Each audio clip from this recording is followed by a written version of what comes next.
Inscreva-se no canal Paulo Mesquita no YouTube. Curta, comente, compartilhe. Vamos levar mais longe nossas posições e opiniões. Direto no assunto, com Paulo Mesquita. Olha, a campanha está afunilando, chegando ao seu final, pelo menos nesta primeira etapa. E tudo que a gente vê não dá para escrever, né? Porque de todos os lados aí tem acusações, umas com fundamento e outras sem. Mas o que vale é você desqualificar. Muitas vezes, quando quem não tem o que dizer, começa a desqualificar aquele que é o seu adversário, né? O que a gente precisa e deve mesmo lutar é para que aconteça apenas a vontade popular. É certo que qualquer jeito alguém vai sofrer, né? Quem ganhar vibra, quem perder sofre de todos os lados. Isso é como num campeonato que você torce para o seu time ganhar, mas é claro que aquele time que está jogando com o seu, se perder, vai sentir também fortemente. Diferentemente de eleição, é claro, a eleição tem uma consequência, né? Não só uma, mas às vezes muitas consequências. E eu aqui no meu programa tenho dito, tenho falado, tenho mostrado, tenho analisado junto com vocês. Eu entendo que a matemática continua sendo uma ciência exata. Eu continuo achando que 2 mais 2 ainda é igual a 4, 2,5 com 2,5 ainda é igual a 5, e assim vai continuar, porque a matemática é uma ciência exata. E não há constatação maior do que os nossos próprios olhos.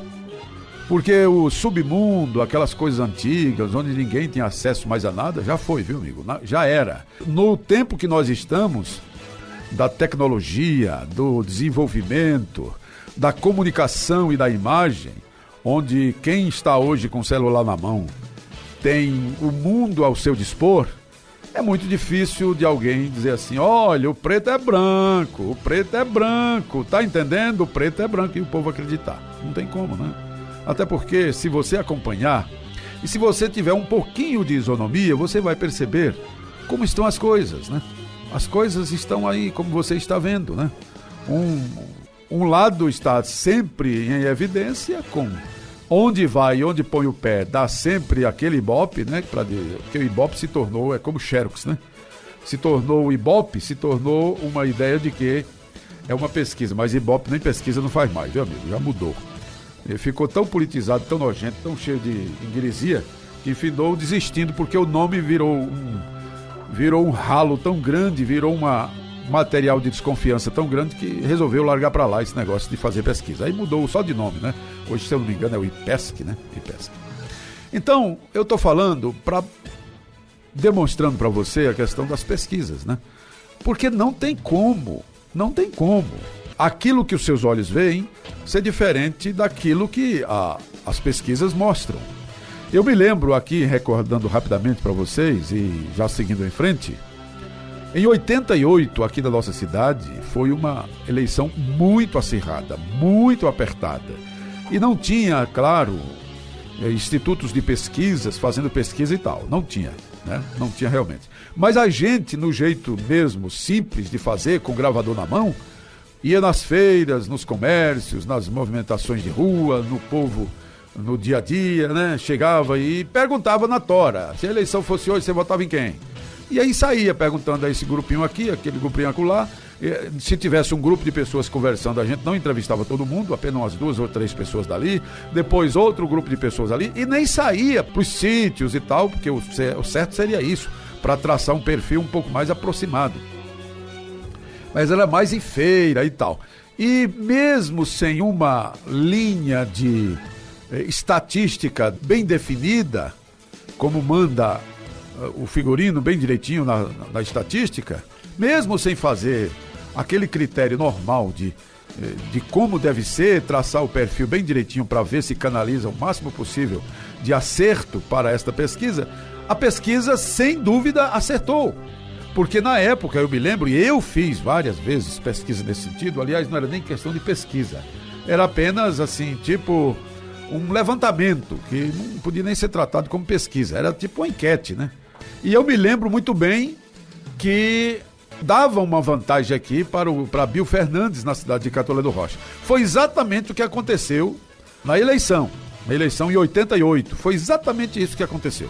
Dava uma vantagem para o Bill Fernandes na cidade de Catolé do Rocha. Mas também a gente observava que nos movimentos políticos, nos comícios e tal, nas passeatas, nos movimentos e tal, naquele tempo não era muita carreata, porque tinha pouco carro também. Em 88 era pouco carro que tinha. Era mais passeata mesmo, o pessoal a pé, né? Nem moto alceata, porque não tinha moto também, né? Então só se fosse uma jegueata, que aí jegue tinha muito.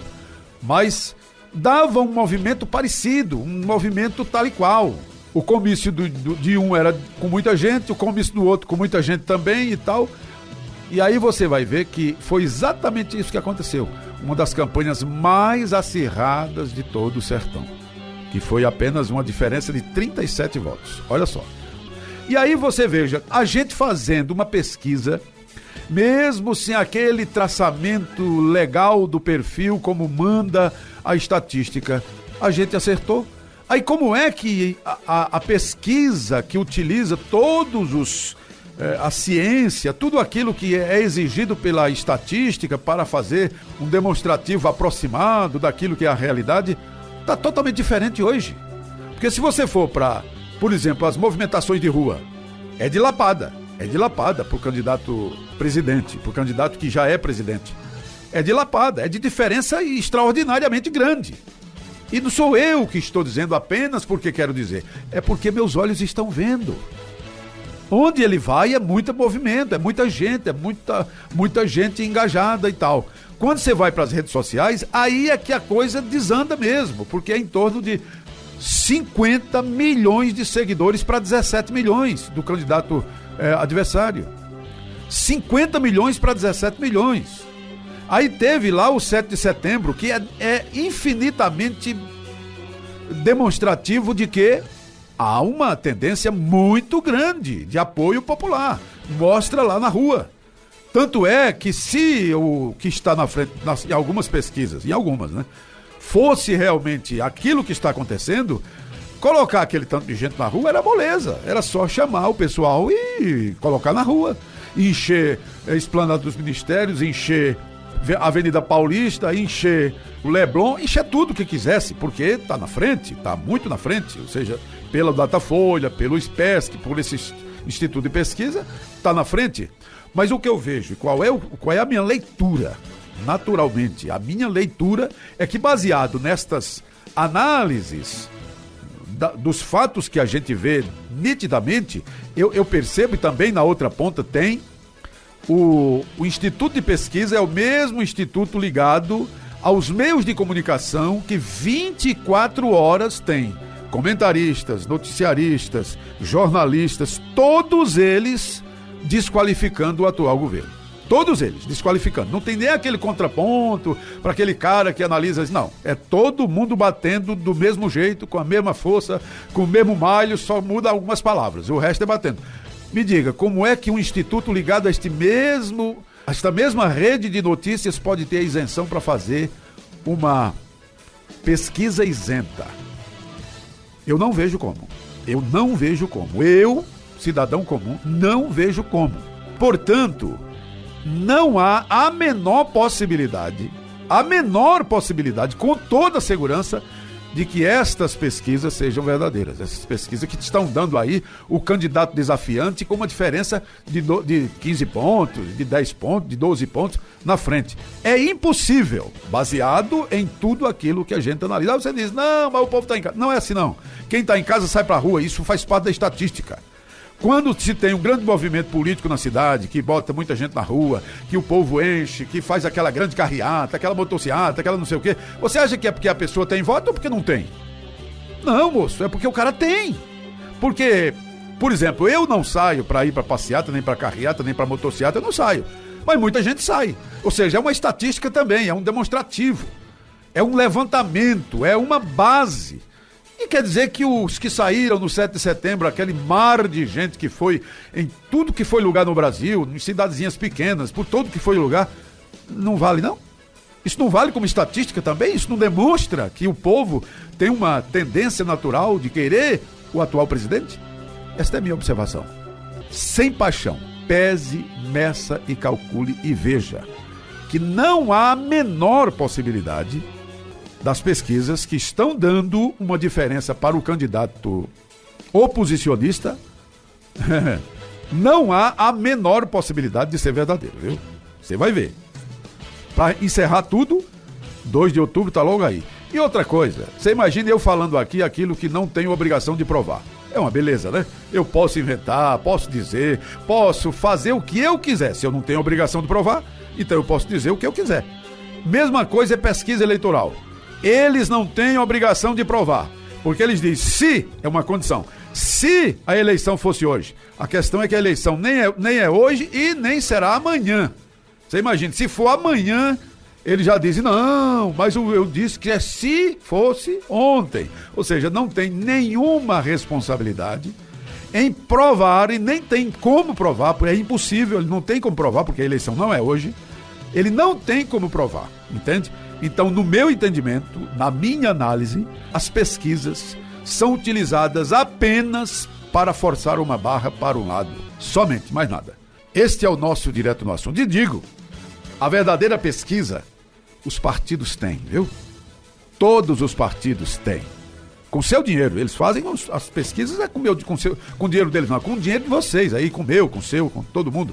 O fundo eleitoral é também para isso aí, certo? Eles têm. Os partidos e os candidatos sabem muito bem como é que estão as suas situações reais na campanha eleitoral. Este é o nosso Direto no Assunto. Pode acreditar. Inscreva-se no canal Paulo Mesquita no YouTube. Curta, comente, compartilhe. Vamos levar mais longe nossas posições e opiniões.